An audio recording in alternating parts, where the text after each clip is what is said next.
Angus here, and we've got the Calorify results back, so let's get straight into it. So, bam, I'll pop this up to screenshot. So I'll be looking all over the place, got my phone in front of me, got a laptop here with a few notes on it, recording with the camera here. So I started my test Tuesday the 13th, 7 days. I won't go through that, so we'll go straight into it. So here's my calorie budget. The calories that Calorify think I ate during that week were 2,048 calories. I actually tracked my calories in an app called MacroFactor. I used to use my Fitness Pal, but I now use MacroFactor. I just find it's a smooth app for tracking calories.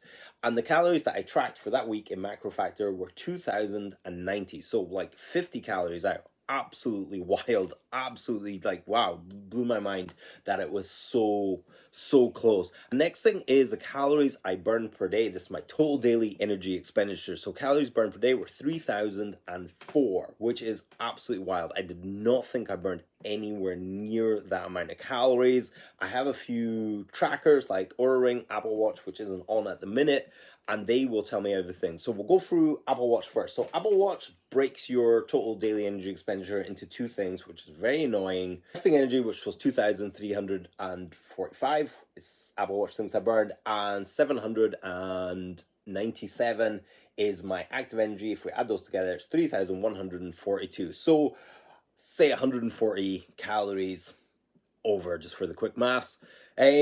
Pretty close. I always thought Apple Watch was wildly overestimating by about 28%, but it seems on this particular week very close. I think that resting energy, as we'll investigate later on, will be something to look at. And then we also got Oura Ring, which I always just thought was just like wild numbers. I always thought Oura Ring was a really good sleep tracker. It's really sleek on the finger, etc. But Oura Ring actually had me at 3,018. So wildly close. And we'll come back and look at some of these trackers in a wee while in some of the other things. Absolutely wild. Anything that I mentioned in here, check out the description box. I may or may not have discount codes for you guys.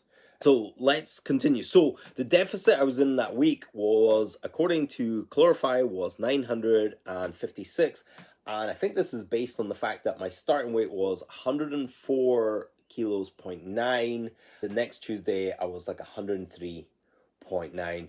That was also my average for the week, so it's about 1.9, about a kilo loss, which is 2.2 pounds. So 1.9 is close enough. Or I would be interested to know how Calorify came to that number. It explains here, calorie surplus, calorie deficit, the rate at which you can lose. This keep in mind thing is something that we're actually going to keep in mind. So if you're in too large a deficit, you may lose muscle and you may get lighter, but your body composition and health may suffer. You may even experience metabolic adaptation, where your body turns down its metabolism as a natural reaction to an unsustainable diet.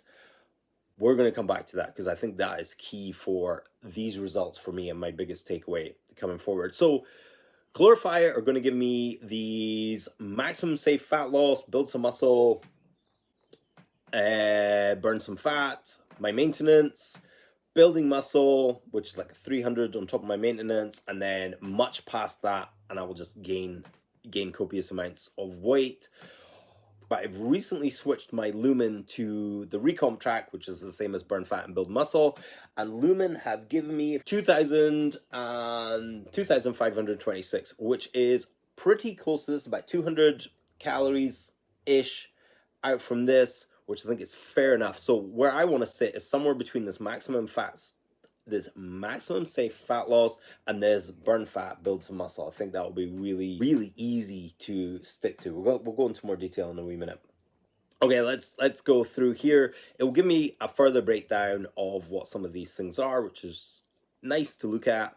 We're going to go down here to my basal metabolic rate. Some people call this your BMR and some people call this your RMR. BMR and RMR aren't quite the same thing, but they're close enough, good enough for the lay person. So this is how many calories I burn at complete rest, which I think is wildly high for me. And also 2015 is actually the year I peaked in, so that will be nice and easy to remember. If you remember what I said about Apple Watch had my resting at 2,345, which I think is wildly high. For me, I can actually use the Apple Watch and just look at the active calories to kind of add that on 2000 just to make the maths easy, which will be really nice. My BMR will decrease as I lose mass on my body and become a smaller and smaller human, so I will burn less. That might go down even to 1800, which again would be really interesting to do a Calorify at the beginning of something and then do a Calorify in like 6 months to see what's happening. And this is my personal activity level, which is when I come back to that metabolic adaptation. As you can see here, I'm down in the lightly active zone. So that's a kind of like, that's a on that week of exercise that I did. So I would have said that that was kind of, yeah, 1.5 activity level. Wasn't crazy. Step count wasn't like ridiculously high, 9K steps, 3 25-minute weightlifting workouts that are quite intense, and about 3-ish 15-minute kind of zone 2. I'd be willing to take that zone 2 up to 35 minutes, and I'd be willing to take those weightlifting workouts a wee bit, and then I'd be willing to hit that 10K steps if I was eating about 1500 1600 calories of, did I say 2000 2600 2500 calories of food.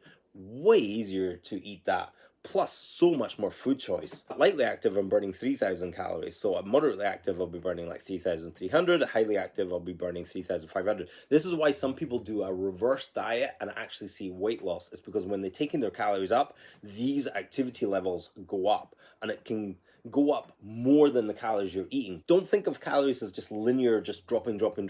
That's a huge mistake that I've apparently been making according to these results. This one is body composition. This one hurt.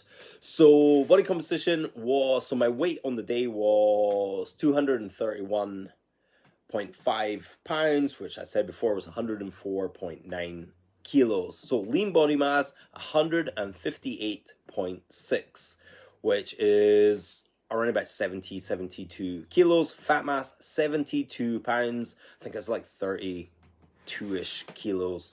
And body fat percentage was 31.5. So I did the girlfriend test, asked the girlfriend, showed her some pictures of body fat and go, which one of these do you think represents me, without having the actual label of the body fat on there. She pointed to one which was around about 30%. So that hurt inside soul. Also asked my son, my total daily energy expenditure and my body fat, and he got them both pretty much spot on, so he wins the prize. And I also got this device called a Fito that I've been testing out lately. I thought it gave me an awfully high body fat compared to other body fat measurements I've done, but this one was as close to the Calorify one. And as I've been dropping weight, since it's been 2 weeks now, so I've dropped a bit of weight, the body fat percentage has come down with this. So this is actually a really cool tool to use alongside the scale, alongside all your kind of dieting apps, etc. I think this could be an absolute winner. I'll be having a review video on this in the future shortly. It also has my BMR in that app, and its BMR comes out at 1953, so fairly close to that 2015 that Calorify is saying. So I mean, that's pretty cool to see. So a further breakdown of body fat percentage. There's also this little warning here saying hydration status can affect your body fat percentage. If I was more hydrated, my lean mass would go up, and therefore, even though my fat doesn't change, the percentage of my body will change. So here we're 50-50 lean mass. If I just put water in, we've got more lean mass, so body fat percentage goes down because percentage adds up to 100. So what's my overall thoughts on the Calorify? I think it's wildly cool. I would like a few more graphs to just compare where I'm at in it. I'm really surprised at the information that's come out of it. My biggest takeaway is that I've been dieting on too low calories, probably experiencing metabolic adaptation, which is basically making me tired and lazy. And by having more calories in my diet, I can up my exercise. If I have my exercise, I'll build more muscle, I'll build more fitness.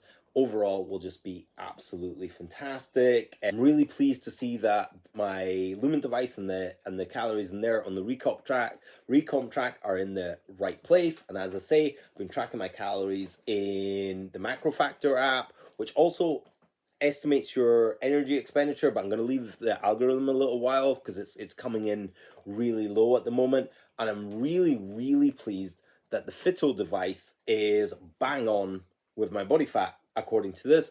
Again, it would be really cool to do another Calorify sometime in the future and compare any of the devices and things that I mentioned. I will pop links down below. Some of these are affiliate links that help support the channel. Some of these are just key links to make it easier for you, that when they have discount codes, etc.